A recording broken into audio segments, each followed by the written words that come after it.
कक्षा 11 मैथमेटिक्स छात्रों, ये हमारी वीडियो नंबर 7 हमारा चैप्टर नंबर 11 संकों का परिच्छेद चल रहा था और हम इसमें वृत्त, दीर्घवृत्त, पैराबोला कवर कर चुके। उनकी बेसिक बातें हम बता चुके। ज़्यादा डीपली तो हम नहीं गए, लेकिन इसकी बेसिक बातें, कुछ क्वेश्चन हम इसके अपने स्टैंडर्ड के हम करा चुके। अब आता है इसका अंतिम सेक्शन, अतिपरवलय, हाइपरबोला। हाइपरबोला क्या होता है, तो एक इसकी हम पहले बेसिक परिभाषा देखते हैं। यदि अतिपरवलय की परिभाषा का ध्यान से देखें, तो जैसे हमारे दीर्घवृत्त था, दीर्घवृत्त में हमारे पास दो स्थिर बिंदु थे और चर बिंदु से दूरियों का योग जो है अचर था उन स्थिर बिंदु से, तो यहां अंतर होता चर। एक अतिपरवलय तल के उन सभी बिंदुओं का समुच्चय है जिनकी तल में दो स्थिर बिंदुओं से दूरी का अंतर अचर होता है। तो हमारे पास वहां पहले वाले दीर्घवृत्त में अगर हम देखें ध्यान से, दो बिंदु थे।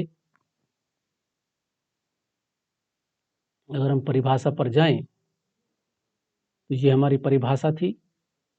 देखो यहाँ दो बिंदु F1 F2 थे, यहाँ P1 P2 थे, तो यहाँ F1 से P किसी P की बिंदु मतलब P मान लो, P2 मान लो, P F1 और P2 F2 का योग अचर होता था। यहाँ अंतर है, यहाँ हमारे पास अंतर है। तो अगर देखें ध्यान से, यहाँ F1 F2, इस चित्र को मैं थोड़ा सा, इसमें दो केस हो सकते हैं इसलिए मैंने दोनों केस दिखे हैं। देखो यहाँ F1 और F2 ये दो नाभियां हैं। ये एक बिंदु P इधर हो चाहे इधर हो, कहीं भी हो सकता है।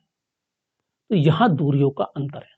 तो P से F1 तक की दूरी और P से F2 तक की दूरी का अंतर, क्योंकि PF2 बड़ी राशि है, PF1 छोटी है, तो इसका अंतर सदैव अचर होता है। और ये वही दीर्घअक्ष के, इसका जो दीर्घअक्ष होता है, जिसका हम वास्तविक अक्ष बोलेंगे, अनुप्रस्थ अक्ष बोलेंगे,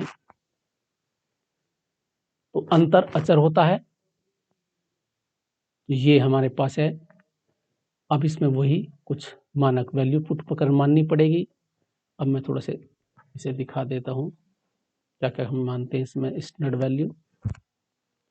देखो ये मैंने एक मानक लिया हुआ है, एक अतिपरवलय है जिसकी नाभियां एक्स अक्ष पर है।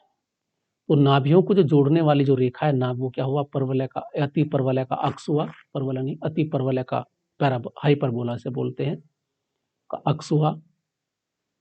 यहाँ ये जो शीर्ष है, ये जो कर्व बने, एक ऐसा कर्व बनेगा, एक ऐसा कर्व बने, हम किधर भी बिंदु मान ले अंतर होता है। तो ये हमारे पास अतिपरवलय होता है। तो इसकी ये वाला जो A और B, इसका ये तुम्हारे पास अनुप्रस्थ अक्ष कहलाता है, अर्थात इसे अतिपरवलय के शीर्ष बोलते हैं। A और B को अतिपरवलय का शीर्ष है, इसका मध्य बिंदु इसका केंद्र कहलाता है। तो ये दूरी 2a मानी जाती है। वही नाभियों, केंद्र से नाभि तक की दूरी C, वही इसमें भी C मानी जाती है। यहाँ C बड़ी होती है, वहाँ C थोड़ी, वहाँ C छोटी होती है। यहाँ वहाँ वैल्यू क्या होती है, A का मान A से बड़ा होता है दीर्घवृत्त में, यहाँ A का मान छोटा होता है। तो ये हमारे पास, और जो इसका अक्ष होता है, जो y अक्ष होता है, इसका अनुप्रस्थ अक्ष, इसे ट्रांसवर्स एक्सिस बोलते हैं। तो यहाँ कुछ मैंने लिखा है, देखो इसमें अचर दिखा है, PF2 PF1 QF1, ये अचर राशियां हैं और ये हमेशा क्या होती है, अनुप्रस्थ अक्ष के बराबर होती है। अनुप्रस्थ अक्ष को सदैव 2a मानेंगे, याद कर लें। नाभियों के बीच की दूरी सदैव 2b मानी जाएगी। संयुग्मी अक्ष आता है इसमें, क्योंकि वो इमेजिनरी होता है, तो ये तुम्हारे पास 2b मानते हैं। और इसमें संबंध होता है, देखो वहां जो तुम्हारे पास था a स्क्वायर बराबर होता था b square plus c square, इसमें a स्क्वायर होता है c square minus b square, इसलिए मैंने इसे लिखा है a स्क्वायर के बराबर में नहीं लिखा है। इसमें a स्क्वायर जो निकलता है वो c square minus b square से निकलता है। उत्केंद्रता का वही फॉर्मूला है, c बराबर E बराबर c अपॉन a। और ये हमने इसमें लिखा है, अतिपरवलय की नाभियों का अंतर सदैव अनुप्रस्थ अक्ष की लंबाई के बराबर होता है। अब आते हैं अतिपरवलय का मानक समीकरण। अतिपरवलय के वही दो समीकरण हैं, एक जब नाभियां एक्स अक्ष पर हैं, पहला वाला चित्र, और ये पहला वाला चित्र। इस केस में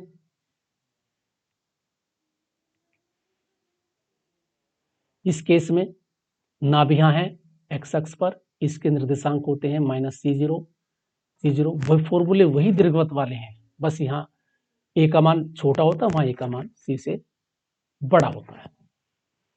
और इस केस में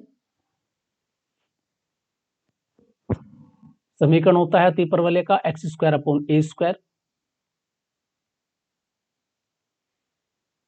x² माइनस y² बराबर 1। और इस केस में हमारे पास होता है समीकरण y² माइनस x²/b²। इसमें नाभिया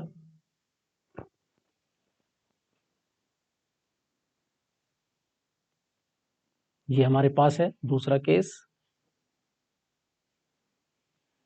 इसमें अनुप्रस्थ अक्ष जो हमारे पास है, इसके जो शीर्ष के निर्देशांक होते हैं 0 ± a, नाभियां होती हैं 0 ± c, और संयुग्मी होता है इसमें x अक्ष। तो इसमें दो समीकरण होती है, और इसकी समीकरण होती है y²/a² माइनस x²/b², और नाभि लंब की लंबाई होती है 2b²/a²। ये हमारे पास इसकी कुछ फॉर्मूले याद रखें, और ये दो चित्र अपने माइंड में बैठा लें। इस पर आधारित प्रश्न ये थी हमारी वीडियो नंबर 7। इसे ध्यान से देखें और अपने टेक्स्ट बुक से कुछ अन्य जो दी हुई है कंडीशन भी अच्छी तरह पढ़ लें। Thank you, have a nice day.